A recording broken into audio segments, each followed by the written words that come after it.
Assalomu alaykum do'stlar. Bugun sizlar bilan 15-darsning praktikasi. Fotorezistor to'g'risida o'tamiz. Fotorezistor. Oldingi darsda teoriyada men sizlarga tranzistor aralashtirib aytgandim va o'ylab ko'rdim, tranzistor hali bor ekan, shuning uchun o'tilgan elementlar bilan sizlar bilan ko'rib chiqamiz. Ular nimalar? Rezistor o'tdik sizlar bilan, LED o'tdik, mana svetodiodda va mana fotorezistor. Ular bir-biri bilan ketma-ket ulangan sxemada ko'rib chiqamiz. Bizda plus volt ketdi. Fotorezistor chizamiz.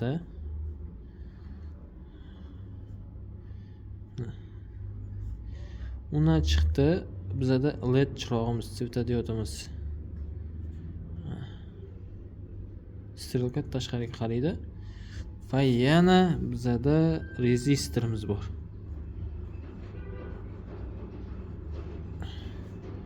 Minus plus 3,5 volt yorug'lik, 3,5 volt.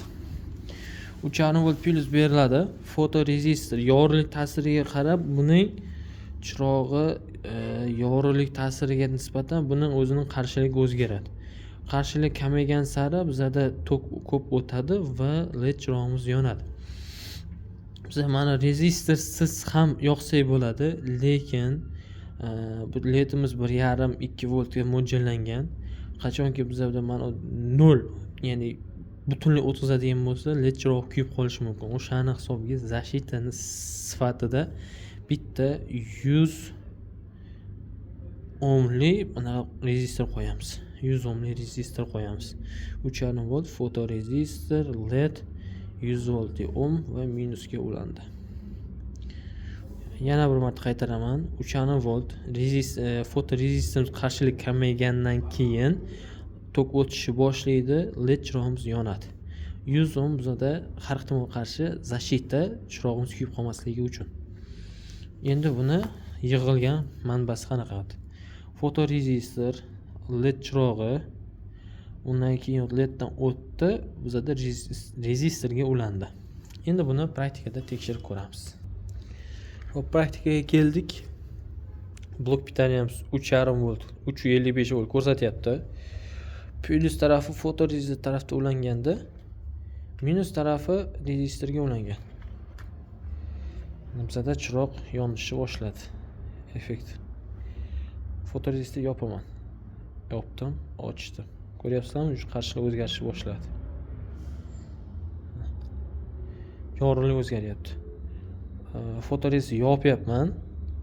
Butunlay yopyapman. Qarshilik oshdi, svetodiod bizda kamaydi. Endi ko'taraman.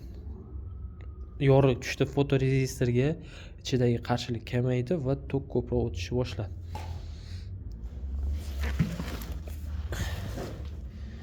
Endi bunga fonar kiritamiz.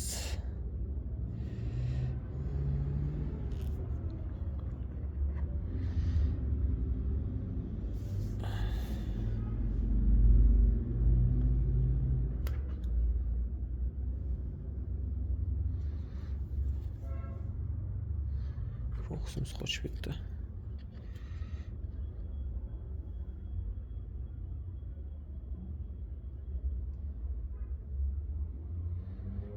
Chiroqda biz uncha eksib berilmayapti. Yana bitta qo'l kerak bo'pti menga bor tekshirish uchun.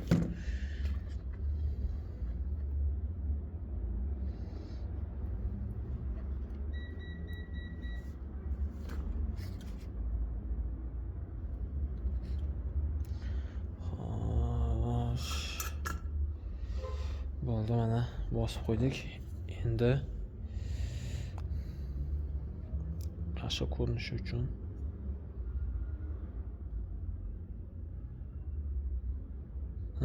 sezyapsizlarmi? Fonarni olib kelyapman. Bizning svetodiod yorug'roq yonish boshladi. Chetroq qo'shyapman, o'zgaryapti.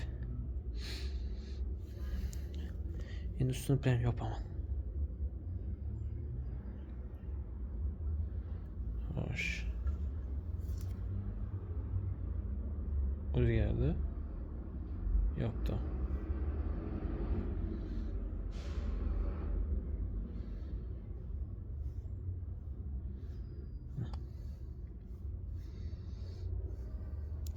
Fotorezistorimiz haqida qisqacha praktikamiz mana shundan iborat. Bu yerda biz nimani tekshirdik? Ya'ni yorug'lik ta'sirida o'zini qarshiligini o'zgartira olishini biz praktikada ko'rib chiqdik. Qarshiligini o'zgartirdi. Qarshilik kamaysa biz chirog'imiz ko'proq yonadi, qarshilikni ko'paytirsa kamroq yonadi. Va biz agar mana shu yerda yana qo'shimcha detallar qo'shadigan bo'lsak, bu chirog'imiz dakansi o'chishi va yonishi ham mumkin.